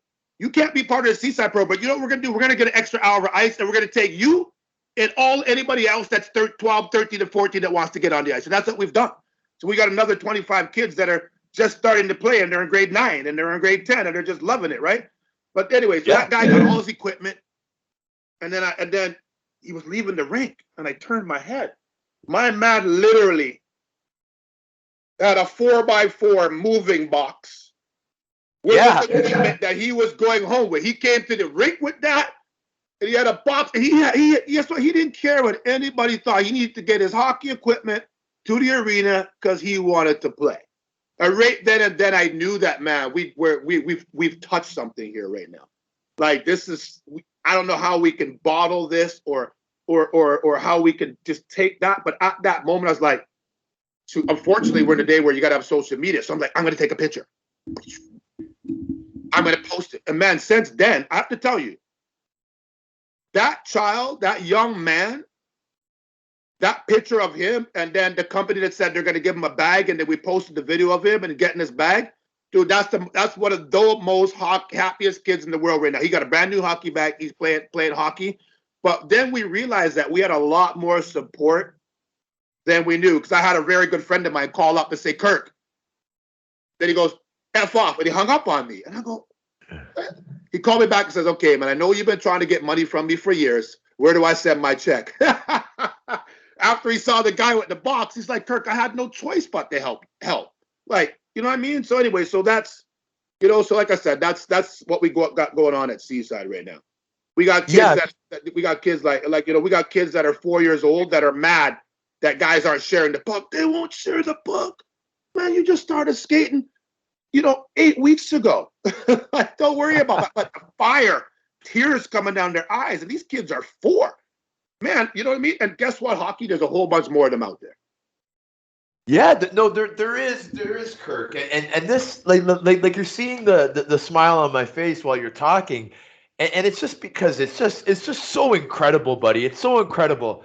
Let's go back to the question. How do you make hockey more diverse? Well, you create programs where kids are so hungry to play that they're willing to show up with an equipment and a box. In a box, ladies and gentlemen. Absolutely. The kid came with a box. Absolutely. Right? With a box. Because he wants to play. And here not a he little gets box, because he's a big kid. The box was big, man. Like I said, a 4x4 moving box. I was like, damn, man, I'm like, wow, man. And you know what? Hockey has already got these kids involved in all of these programs that are these great programs that run across the country. But, guys, let them keep their equipment, man. Don't bring a kid into your program. Get him in love with the game. And then in March, when the program's over, take back all of his equipment and send him on his way. You haven't really let a kid have the love for the game. I guarantee you, let those kids go home with those bags of equipment, they'll find a hockey camp in the summertime. They'll find some shinny in the summertime for their kids. They'll look at that bag. They're going to start wondering, when am I going to go back and play again? They'll get that drive and that hunger for the game. But when you take a kid from a low-income family and give him something and then take it away, you're not really helping him. So my message is to all these programs out there that are doing it, give the equipment away. I know that it's hard. We can't afford to do it, but just give the equipment away. Let them take it home. Because guess what? When they come back to see you next year, they're going to come back with that same bag, with a new hunger. They're going to feel like they're part of the game, and they'll just trade that equipment up for some bigger stuff you have, and you'll get the equipment back. Right? That's a good idea. That is a little gold nugget that I want to give to all the guys that are running such great programs across the country, man. Give that equipment away for real. Let them take at home and don't worry about it. Like, you know what I mean? If they don't come back in the next season, then you are wrong. But I guarantee you that we would have a lot higher uptick in these programs if these kids were allowed to keep their equipment. Hey, some of the programs allow the kids to keep the equipment because the kids keep coming back year after year. That's why those programs are successful. What we need to do is do that across the board. I agree. The program. Give them the equipment. Let them keep it. Let them love the game. And as a matter of fact, when they leave for the summertime, give every kid an orange ball, a tennis ball, and a mini stick and tell them, yo, you got a stick handle in the house while you're watching TV, play baseball bat. With a mini stick, with a mini stick. You want to soften up those hands. Like, make sure, you know what I mean? That's a gold nugget that, you know, anybody that wants to try it, it would actually work. You know, what we wanted to do was make sure that any of our kids that were under 9 got new equipment. We got some used equipment because we had a big uptick for the older kids, but any of our younger players got new equipment, new skates, new helmets, new gloves. GTHL provided, the GTHL, Bauer Hockey, NHL, NHLPA gave us helmets, gloves, skates, and sticks. We had to find the rest. And I got to tell you, some of that equipment purchase, Sean, still sits on guys' credit card. Because guys are committed. You know what, man? We got to put these, we made this promise. Okay, what do we got to do? Okay, you're going to go to this store in Woodbridge. They got 6 sets for us here. I'm going to go to Oakville. Our next guy's going to go to Woodbridge. We don't got the money, but yo, okay, put it on our credit cards. Okay, more of my, that's what we've done, and that's what we continue to do. Now, guys are starting to call and say, okay, what do you need? You need any help? You need any help? You need any help? You need any help? You know, and, you know, like I said, it's not just us. It's a team effort. I don't want to really get into, you know, I think that we could be running more efficiently as a community. I think that's another conversation that we can get into another time because, you know, it's you know, by accident, believe it or not, we're all doing good work together. Amen. You know what I'm saying? Sometimes I wake up in the morning time, I'm going, man, you know, the man upstairs is smart. We're all working towards the same cause. Even though we're not on the same team, but we're on the same team because we're all from the same neighborhood. We all share the same friends. We all fight still. We, you know, sometimes this month I ain't gonna like him. He ain't gonna like me. I'm gonna say something that's gonna offend him. He's gonna offend me, and we won't. But we are all. It's what it comes down to. We all promote each other's programs. We are pushing all the kids, whether they're in my program or whether Hockey Diversity or whether they're with Intech or whether they're with Direction or whether they're with Eli Wilson or whether they're in Nova Scotia or whether they're with all these different guys. They're all our kids, and they're all going through all these different programs together. Because guess what? I may find a kid, Sean, he may like somebody better than me. Okay, cool. But guess what? He's one of our guys. So it's the same thing. You're getting the same message. You're getting the same upbringing. So that message, they speak the same language as us. So that's where it's really, really beautiful. And it's like I said, a lot of good work is coming. But I want to caution everybody that it took 30 years for the work that we started in 1992 to bear fruit, real fruit. And that's the fruit that's being bared today. So don't look for any quick fixes or any quick answers because the kids that we're working, like I got kids in my program that are 3 years old, 4 years old, 5 years old, 6 years old. We're not going to know the benefits of what we've done for 20 years. It's not going to take 30 this time. It'll be less time. Right? It's not going to take that long, but it's going to be 10, 15 years before these kids are like where they're supposed to be or becoming young adults, thinking about starting their own families. And but by the time they get that age, they'll be in university, they'll be playing shinny. They'll all have hockey equipment, no matter what community they're from. And when they do have kids, guess what? Their kids are going to play hockey because an organization such as Seaside will still be there to support them if their financial situation hasn't changed going into the next generation. This is what we're trying to do. And Kirk, and you know why this is right? Because this is the Canadian way. This is our sport. That's right. How much better are our national teams going to be when every area of the country is able to produce their players to try out for the team? You see it in soccer. You see it. Everybody's wondering, you know, touch on soccer for a moment. Everybody's wondering why soccer is, you know, Canada has suffered so much over the years. In soccer, it's because, you know, the soccer, you know, whatever reason, you know, they didn't want to embrace the kids from BC that played, you know, because, you know, some of those girls from out there and boys from out there were some of the best players in the country. They didn't want to diversify the team and make it look like Canada. But now we're having success. You know why? Because the soccer team looks like the rest of Canada. We got a little bit of everything on that team. Right? And finally, Soccer Canada has embraced that. And now they're going to start seeing success. Can I tell you another way I win a lot of money on? And it's actually changed. And I'm going to say this because I haven't checked recently from the last few World Cups. Do you know the only times that Canada has won a gold medal at the World Juniors has been a black kid on the team? Did you know that? If you go back to the history of the Canada World Junior team, there's black guys on all of their gold medal teams. That's You a know fun that, fact. didn't you? I want That's you a to fun go and fact, look. man. I want you, when you're done, I want you to look that up. And I think the only one time that it didn't happen is Devontae Smith-Pelly a few years back got knocked out for an ankle injury, and they ended up winning the bronze. Okay. If I missed one team, I don't think I have, unless in the last 3 or 4 years that snuck by me. But every single one of those teams had black kids on it that won the gold medal. Man, that's a really, really cool fact, my friend. I win bets. I win bets on that. That's right. I win. I'm talking about go way back. Look way back when those guys Yeah, were up, go way back. Jason Doig and all those years. Way back, man. Yeah, man. Way back. I hear Hey, you, brother. And hockey community, if I'm wrong, I don't Answer. think I am. Way back. Okay. So now, and just to touch up on the whole seaside movement, this is to make hockey more diverse. Everybody from all walks of life, black, brown, yellow, pink, purple, everybody is welcome. White, everybody is welcome. Absolutely. Yes, Absolutely. and that is the most beautiful thing. Absolutely. It's including everyone. Hockey is for everyone.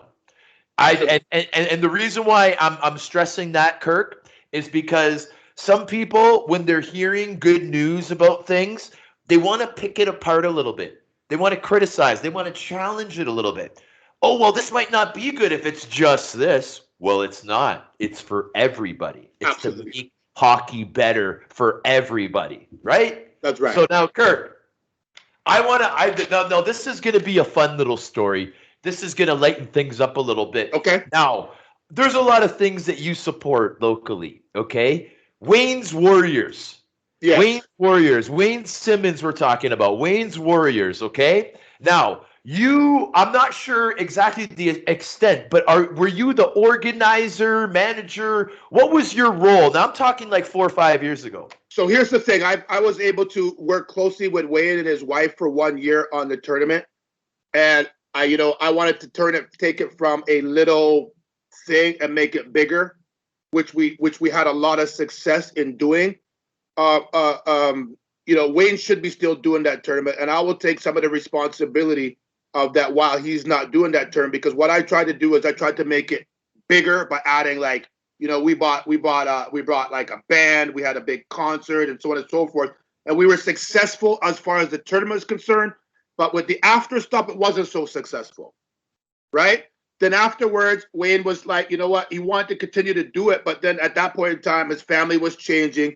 He was going to start to have a baby. He was starting to settle down, so on and so forth, right? To me, I wish he was still doing it, and I'm hoping that with what the program that he's working on right now, that he actually brings it back, because it was one of the best events in Scarborough. And you know what? And like I said, the reason why it's not going on, and like I said, I'll come on, but listen, I tried to make it bigger, and it was, man. We had the Pan Am Center rammed. It was beautiful. It was like a perfect thing. We just couldn't agree on how we were going to move it forward, because Wayne didn't really want to continue to do it on that level. He wanted to take a step back and focus on building a family and focus on his family life and those things that he's actually doing now. Do I suspect in the early future, with Wayne Simmons being a Toronto Maple Leaf and the way people love him, man, I'm hoping he brings that tournament back. And I'm hoping that he actually brings that tournament back, because, Scarborough needs it and the hockey community in Toronto needs it. And you're absolutely right. We all need it. Maybe we can fire up Wayne Simmons with this story right now, because a little bird told me that tournament, I have a brother, Patrick McMorrow. He entered that tournament with his own team. Okay, he entered that tournament. He also sponsored the tournament. Yeah, gave a lot of nice swag and stuff from his pre-workout company. Yeah. Okay, and so he was a big contributor. But more importantly, he brought a team of ballers from Scarborough, but not pro hockey players. No. Now, can you tell the story of what the outcome of the finals of that tournament? We got to fire Wayne up to bring this back. Right. So you know, talking about that tournament, like, a lot of people don't really know what was really going on behind the scenes, man. And, at that point during that tournament, I took it on for Wayne. I promised him that I would do it and I would do a good job. And, and my dad, he got sick. He started getting sick, part through that, I was coming home one day and, I decided, I'm going to drive down Don Mills. So I drove down Mills. I left that stripper and I see this guy in the salmon shirt, man. He's sweating. And I'm like, Dad, what you like, dude, man, he lived at Young and Elgin Mills. He was at Don Mills and Shepherd. So that was just his decline. And he just really went rapidly. But because I made a commitment that I was going to do this tournament, I continued to push through. During that time, going back and forth to the hospital, I don't really think a lot of guys really understood how difficult it was for me. But, Patty stepped up and said, I'm going to help you. He introduced me to a water guy. He introduced me to this guy. But he kept saying, you got to let me bring my team. I'm like, man, what are you talking about, your team? Like, because for the first time, what I did was for Wayne's tournament, I created a men's division, right? So I had the kids, and I said, no, man, a lot of men play hockey, right? And, Patty kept saying, yo, I'm going to bring a team, and we're going to win everything. I'm going, blah, blah, blah, blah, blah. So anyway, so we just kept going to the tournament. The tournament went on. And what a lot of people don't know, was so the tournament was on a Thursday, and my dad passed away on the Friday. Really sorry to hear that, Kirk. And then, I just had, my family was really cool. They said, you've made this commitment. We're gonna, bury him. We're gonna do it all. So we buried my father on the Wednesday, and on Thursday I went and I did the tournament. I never really had a chance to mourn, but I was actually committed to make it happen. And then a funny thing happened, man. And, Wayne Simmons knows this because about Saturday at 5:00, I get a call from Pan Am Center. And the guy says, by the way, Kirk, your insurance is no good. You can't have your event here tomorrow. Oh, man. Saturday night. I didn't know what to do, man. I was like, man. And I didn't have a permit. Sean, I didn't have a permit to have McGregor Arena for the next day. And I told Wayne. Wayne just like, yo, man, you better fix it, man. You better find a way. I'm like, I just didn't know, right? And he was doing that while he was shaking hands, right? And I was like, because how we had it set up was we had these floorboards made, and we were going to have all the kids and families in the Pan Am Center in the gym. It was one of the coolest things ever. But the guy said, we can't allow you to have it here because the insurance said Pan Am Center. When you drive by there, it says Pan Am Center, right? Yeah. But it's not. It's some Pan Am something. So it had to be exact. I had no insurance, man. So, man, I lost it, man. I went out in the hallway. I sat down, and people were like walking by me, and I'm like, but then all of a sudden, just a calmness came, and I really believe it was my dad. And the phone rang, and it was my good buddy Barry Monroe from Shoot for a Cure. He says, "Buddy, you have what do you need?" I said, "Man, I don't have any insurance, man, for this event. I got all these kids and all these people, man, counting on me tomorrow." So Barry says, "I'll call my guy. He's at the cottage. We'll get you added to my waiver. We'll get it done." Right? He called, and then Kerry Goulet, who you know, right, called and said, "Okay, we got a guy. I'm going to put you under insurance. You're going to say that I'm a part of it." Blah, blah. Those guys basically saved the tournament. They saved. Wow. But let me tell you, we walked in there, and Wayne might deny it, because me and him walked into the place together, and the stands were full. And he said, "Yo, this is dope, man." Right? But anyway, so me and your brother got into a big argument because they're winning the tournament, they're beating everybody. I'm like, nah, man. They're like, yo, let us play the pros. Because I was just going to have the pros play together, right? And like, I improvised. So I'm like, he finally got to me. I said, okay, you know what? The men's champions are going to play against the pros, all right? Inside that, right? So anyway, let's name some of these pros. So these are the likes of Drew Doughty, Wayne Simmons, Chris Stewart. Who else? Do you remember Anthony? Subban was on the team. PK Subban. No. It's brother Malcolm. Malcolm. Darnell Nurse. Devontae Smith-Pelly, and a couple other guys I didn't know. But anyway, they had a stacked pro team, ball hockey. But then your brother came with a team of some serious ball hockey dudes. I was like, all right, cool. And the stands were packed. And I think that the pro guys at first started off like, Like this was going to be something leisurely? No. And then they just brought it to him. All of a sudden, man, we had a barn burner, man. What a flipping ball hockey game. Back and forth. Guys were sweating. Guys, even the pro guys were diving the block shot. It got serious, man. But yeah, I'm going to say it. I got to say this. Patty, I told you years ago, but I'll say it on film. You were right. Your team was going to win it all. I'm going to give you your love and your respect still for that, man. Thank you. And your team did beat the pros. Your team, and listen, your team beat the pros. And anybody that you're telling to that doesn't believe you, I was there. I was witness to it with about 2,000 other people. They put a beating on them pros. So now I heard it was something like, was it like 9-3? It was like I said, it was a beating. Okay. A beating. Yeah, they absolutely beat these guys. And guess what? The NHL guys after a while started trying. They were not, you could tell that fire that they just couldn't hold back. Dude, it was an intense game. Yeah, but they got whooped. The NHL All-Stars lost. And I'm gonna say that, yes. And I do have proof of it on video. Okay, so now I know that, I mean, we're talking about like the likes of Wayne Simmons, Chris Stewart, Anthony Stewart, Malcolm Subban, Daryl Nurse. Like, these guys are super competitive. There's no way they can have on their souls that they lost 11-3 to Patrick McMorrow and friends from Scarborough. Oh, they did. They got it. They got to come back and do this again, man. Yeah, I think a rematch is absolutely, definitely warranted. And like remember the last tournament, my son put a team together, Xavier, and he won the junior division. Okay. And yeah, my son. So we have a reason for wanting to have the tournament because we'd like to have that team reunite and try to win it again, right? And I'm sure that Patty would want another shot. But like I said, Wayne's current involvement with which the Hockey Diversity Alliance. I know that they've made an announcement where they're going to have a ball hockey project. I'm just hoping that they're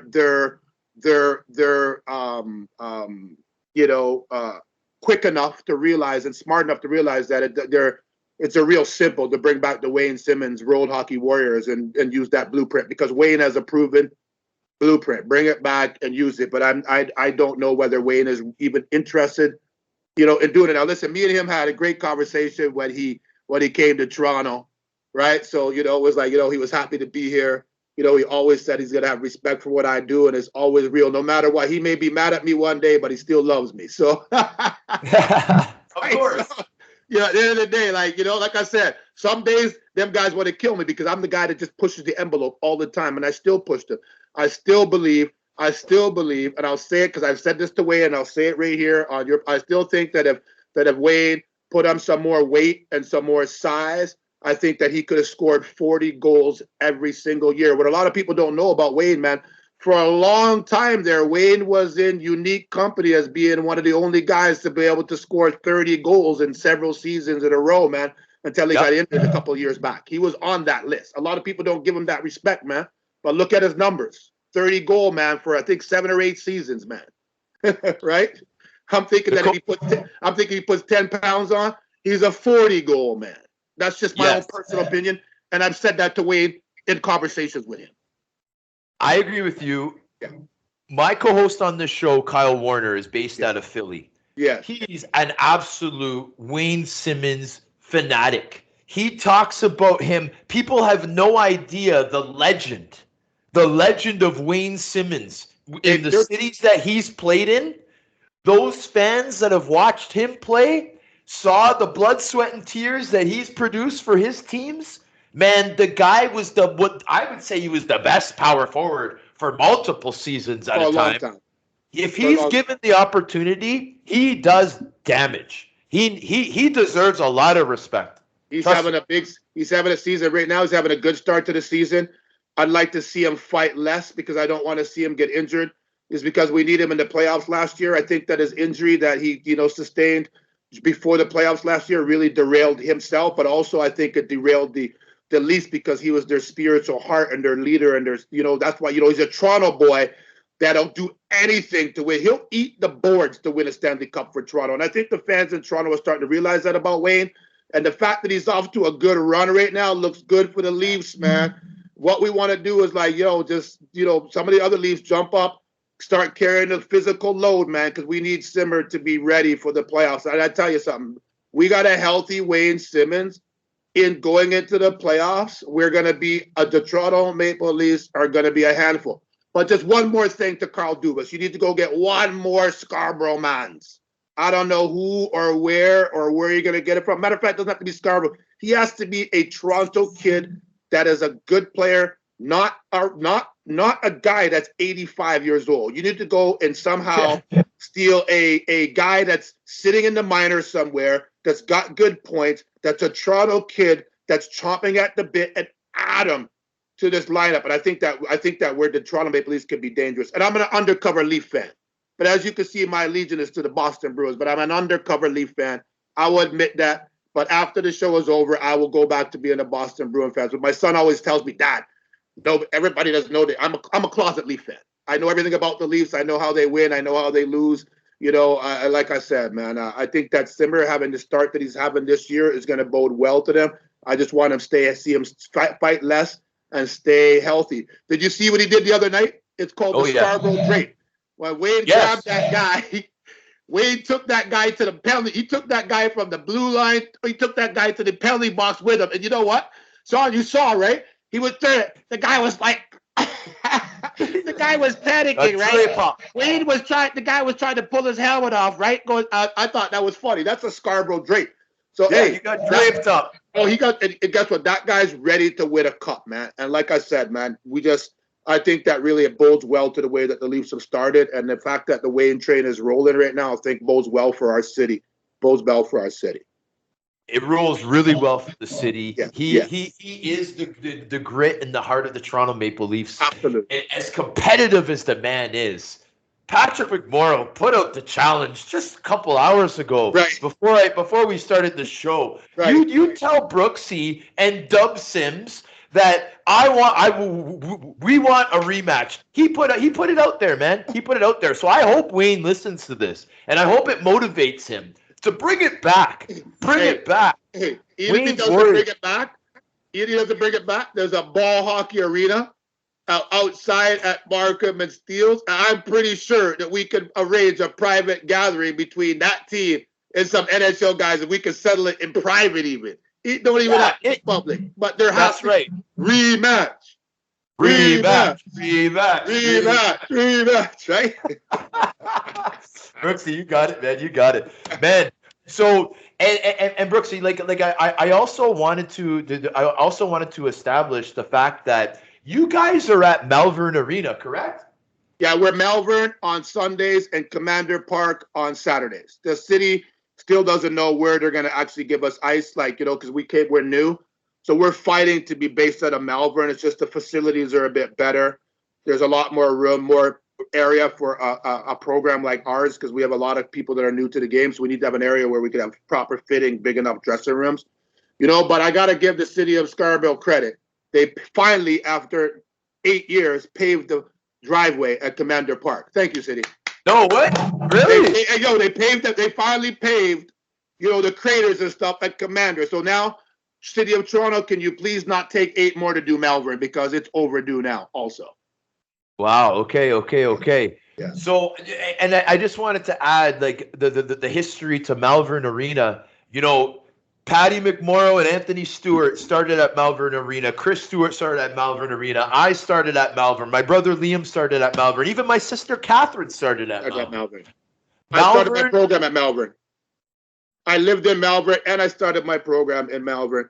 And in 1992, if you remember that, back then there was a kid, I was getting mad because, if back then, remember, there was a lot of police shootings of black youth back then. And there was a shooting by the town center. I think the guy's last name was Neil or whatever. And that was the last straw. I'm like, I got this tournament. I'm going to challenge. I've got the Black All-Stars. We're going to challenge the Metro Toronto Police.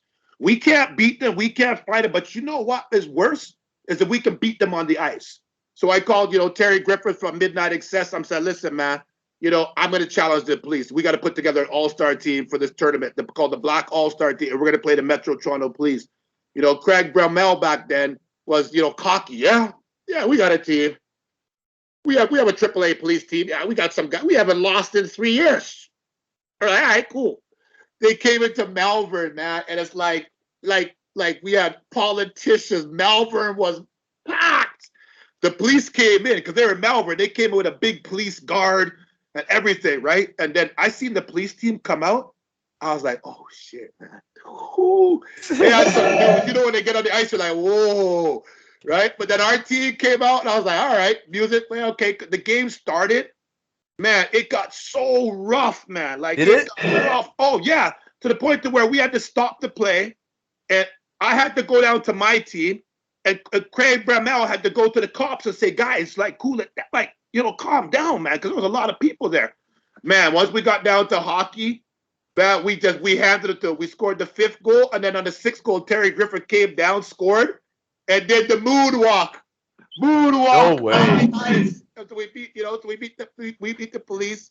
You know, that was also part of the tournament with that all-star team, and then we beat them 2 years more, and then they didn't want to play us anymore.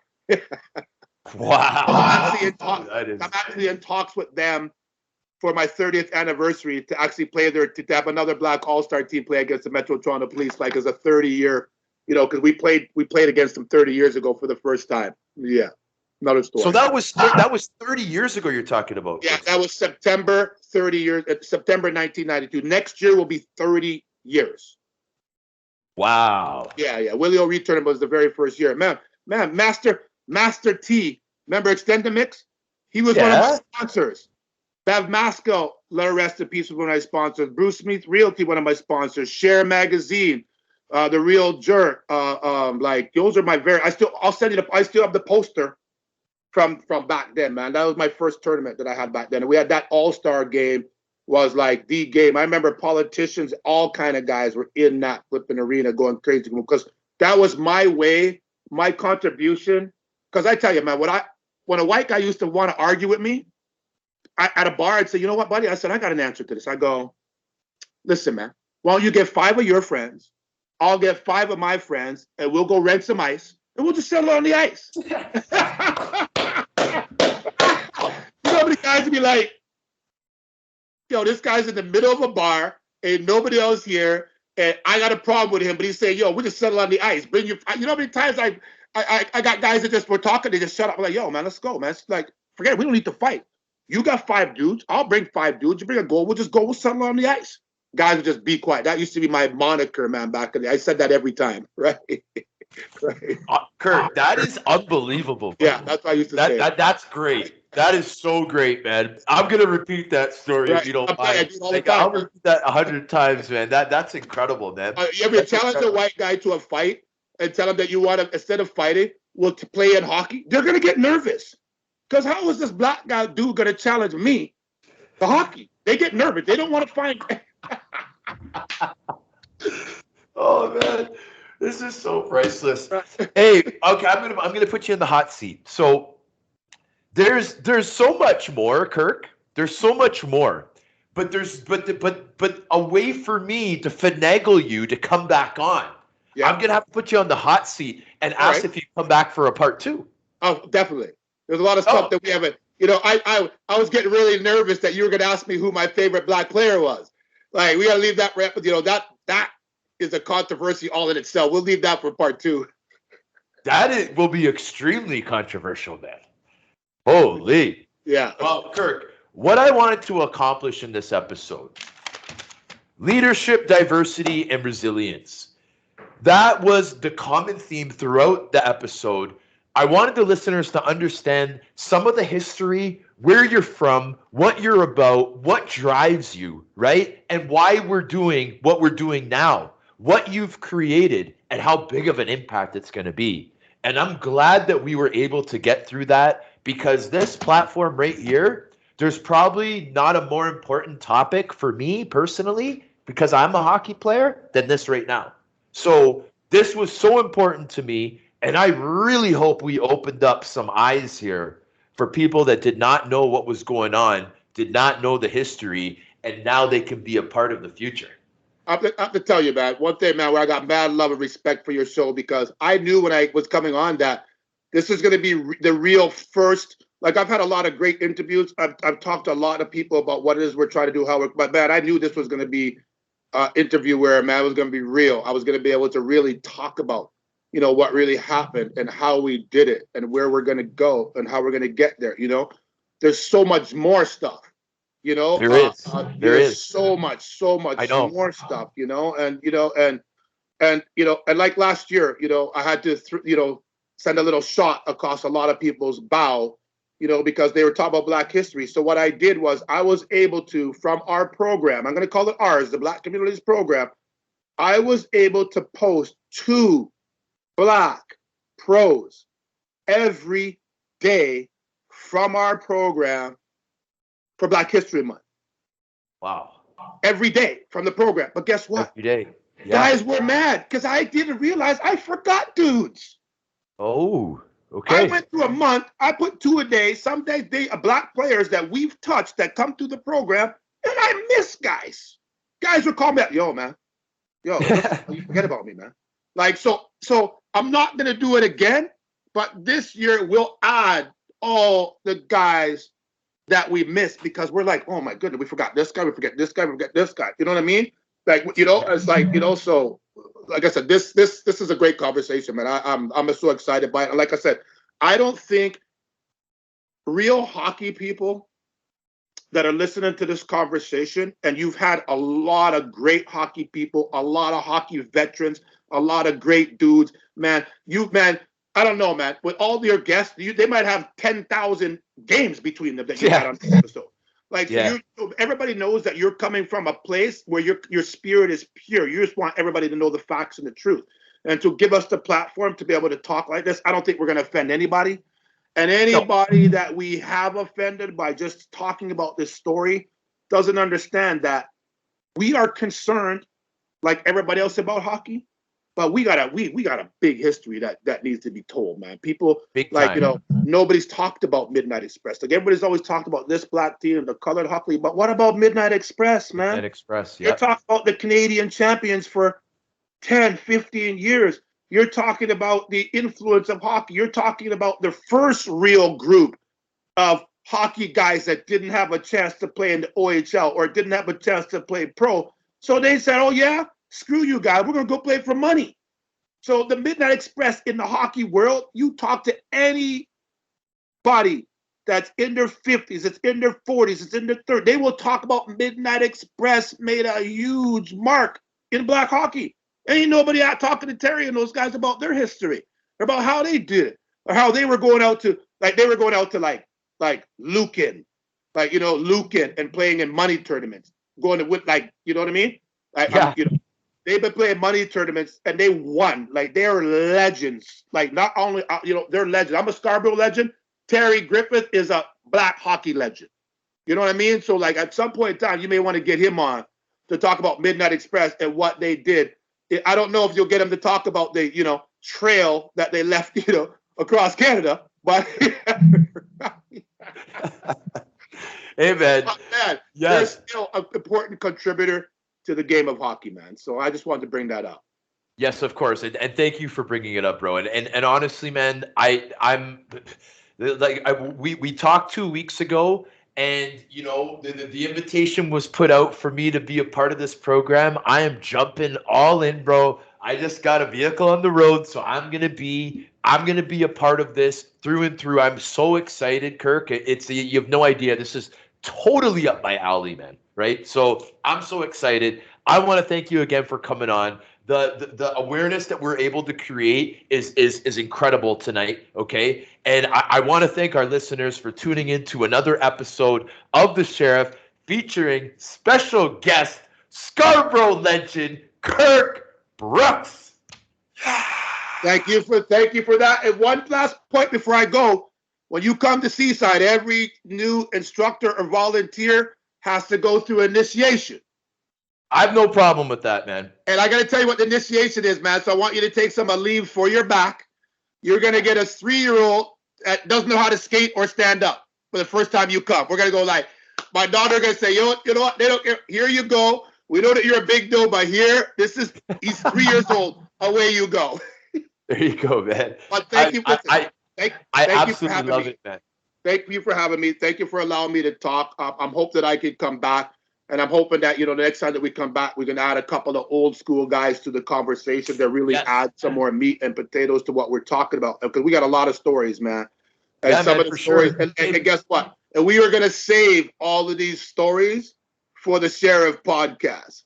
So whenever you hear me, whenever you hear me do another podcast, I'll get into the outline of Seaside and what Seaside does. But the historical stuff, man, I'm gonna save for whenever you have us on as a guest, man. We just love you and appreciate that, man. I thank you for that, bro. I do. Thank you, Kirk. I appreciate it. So we're gonna sign off now, guys. Woo!